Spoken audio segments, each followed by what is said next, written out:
What's up, party people, and welcome back. This is the series where I take every Street Fighter 6 character from day one all the way to Master Rank. This is a fun and effective way for me to cope with mental illness, and I hope to make you laugh and learn along the way.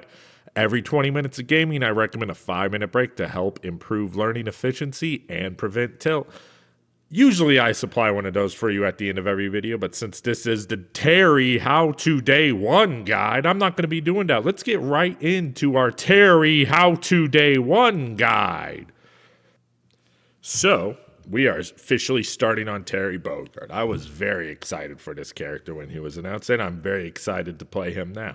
If I wasn't getting every character to Master Rank, I'd probably main this guy just because I love Terry personally. So the first thing I want to do whenever I'm day one in a character is their combo trials. A lot of people complain, oh, these combo trials don't teach you anything. Hold on, there's a cockroach about to attack me. Okay, no more cockroach. I ate his ass. Anyway, so the first thing to do, I like to do the combo trials. I learned this from Combo Fiend back in the day. That's how he starts off learning characters. Essentially, the idea with the combo trials, yes, they might not be optimal. They might just be cool. But the idea with the combo trial is it gets you familiar with the character's special moves and their properties. Very important with a character like Terry, who's not traditionally a Street Fight character. Very important to do with a character like Terry, who's traditionally not really a Street Fighter character. You know, his special moves cancel into each other. You learn that through his combo trials. I really didn't know that. I didn't play enough KOF to know that, but that doesn't mean I don't like this character a lot. I watch anime. Anyways, so the idea with the combo trials is essentially, I like to think of it as like the back of a book, you know? Like, if you ever pick up the back of a novel, or you ever pick up a novel, sorry, and turn it around and read the back of it, or open it up, and sometimes on a hardcover, it's on the inside.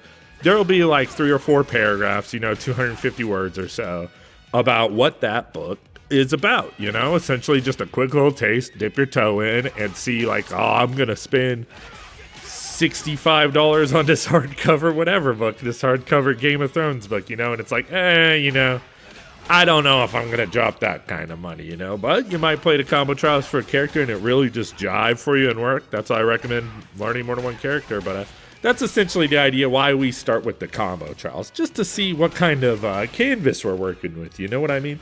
So after I get that initial idea down and I complete the combo trials, you don't have to complete the combo trials, by the way. Just do the ones you're capable of doing. There's nothing wrong with that. Don't feel ashamed. Just do whatever you can do. If there's one you're stuck on, maybe skip forward, and you might be able to do some other ones. Just try them all, especially if you really like the character, like me with Terry, personally. I had trouble on a couple. I had trouble on, I can't remember which one it was exactly. There was one in the middle that I just wasn't doing right, because you have to like delay his special moves, which I guess is like a KOF thing, I never really played enough of it. I played a little bit of 13, but and then his very last one just took me for the execution. It was a little demanding. I was kind of surprised. I enjoyed it a lot though. He's a lot of fun. It's easy to build into your muscle memory, So we get that down, and now I know where I stand at. So now what I want to do, because I want to play this character, I just want to take him straight into ranked matches, maybe play through arcade mode once on hardest difficulty for his title, and after that, take him straight into ranked matches. So how I'm going to do that efficiently and take this character from day one, not having any idea what the heck I'm doing, to Master Rank, is I'm going to take these 4 fundamental concepts. I'm going to apply them to every one of my little Street Fighter sessions. We'll get to little Street Fighter sessions in a second. But I'm going to apply these 4 things to every one of my sessions, and I'm going to improve with every small increment with the maximum efficiency that I'm personally capable of. This is an easy way for anyone to tap into that. So the first thing I'm going to do is I'm going to slow down and enjoy the game. You're playing a video game, so take a moment to slow down and savor the experience. A lot of people, especially with the competitive video games nowadays, you could be a millionaire playing Street Fighter. Back in my day, you might, run an arcade machine for a little bit and, save a few dollars because you're winning a little bit, Now you could be a Street Fighter millionaire, and who cares? You're playing a video game. Play for fun. If your name's not Punk, if your name's not Angry Bird, Big Bird, Minardi, Gachi-kun, if you're not playing this game as a professional to make a living, if this game is not your career, then you should be playing it for fun. You know what I mean? There's no pressure at all. You should be playing for fun. So what I recommend all the time is before you sit down for your session of Street Fighter, watch some replays of some players that you really like to enjoy playing the character that you're learning or that you want to learn or that you want to get better at, and just slow down. Smell the roses, watch, I'm going to watch the Fatal Fury, the 1991, I think it is. I'm going to watch that ish again, because that was like the first anime I ever saw as a little kid.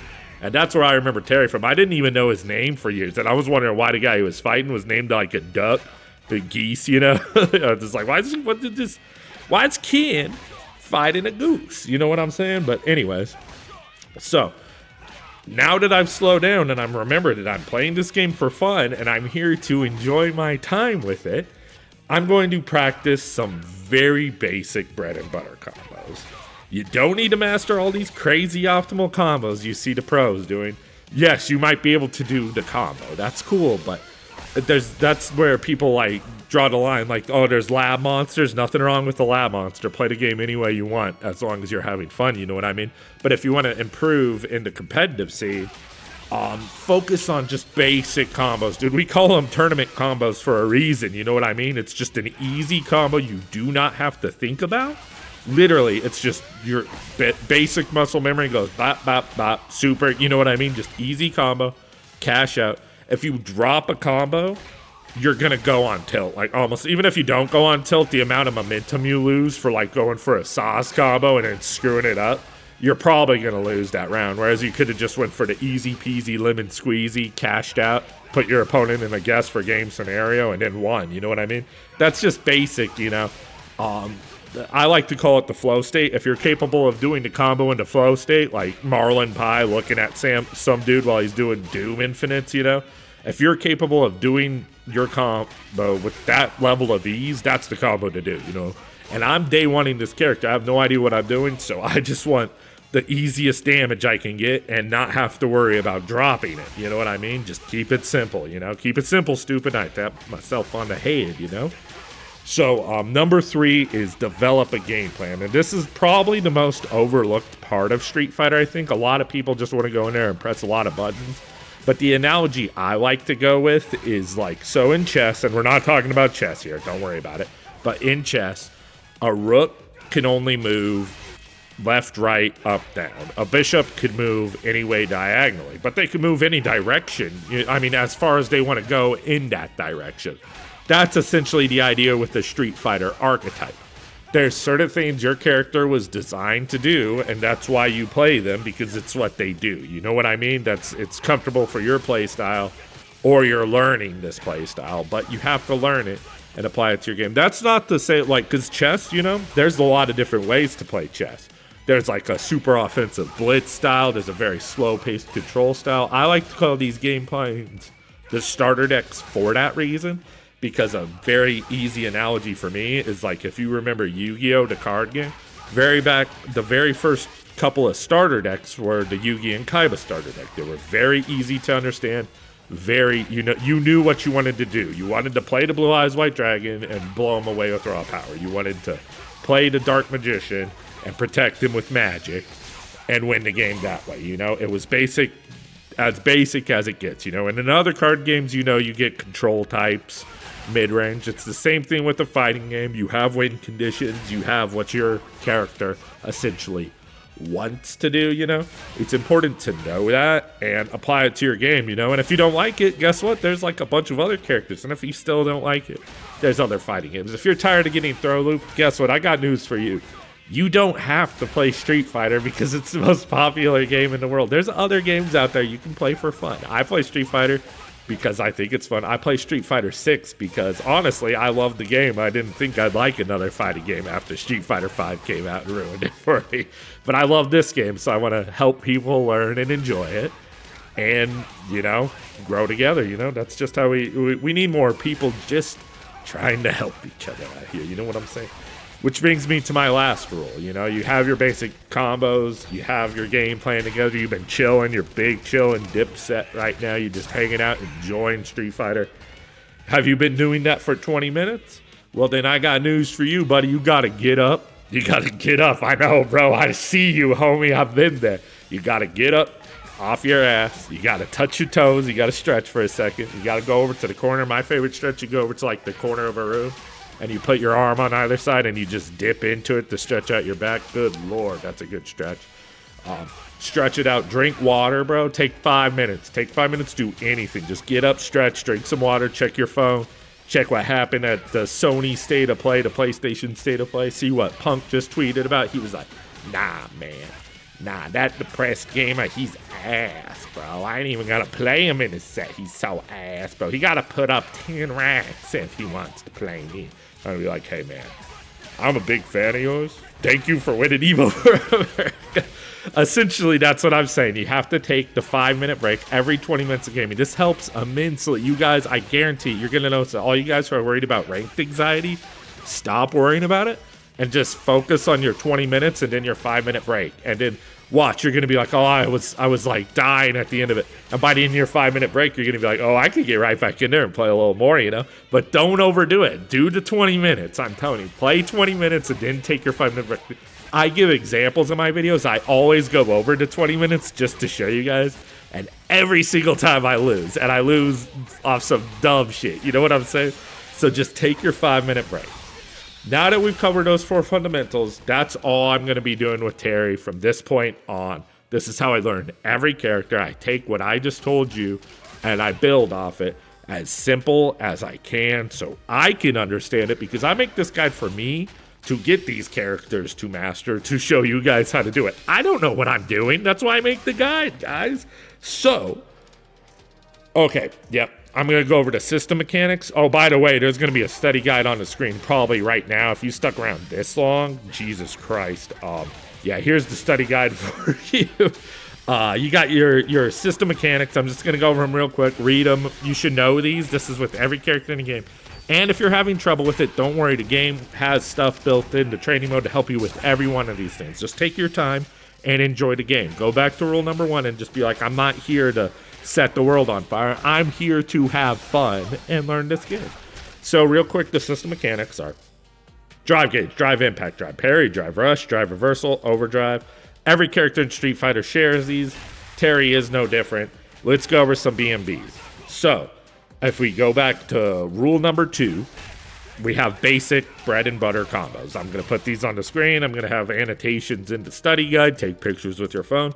But you're probably going to come up with better combos faster than me, you know? These are just combos that I don't have to think about, essentially. I could just do them without thinking, you know? Those are the combos I want to apply to my game plan so I can win games and get to master rank efficiently.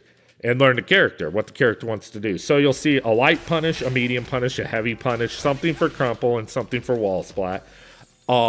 Street Fighter makes punishing combos super easy. Street Fighter 6, I mean. Essentially, you're gonna, if you're a brand new player, what you're gonna see a lot of is a move that's barely punishable, and you have to do a quick punish.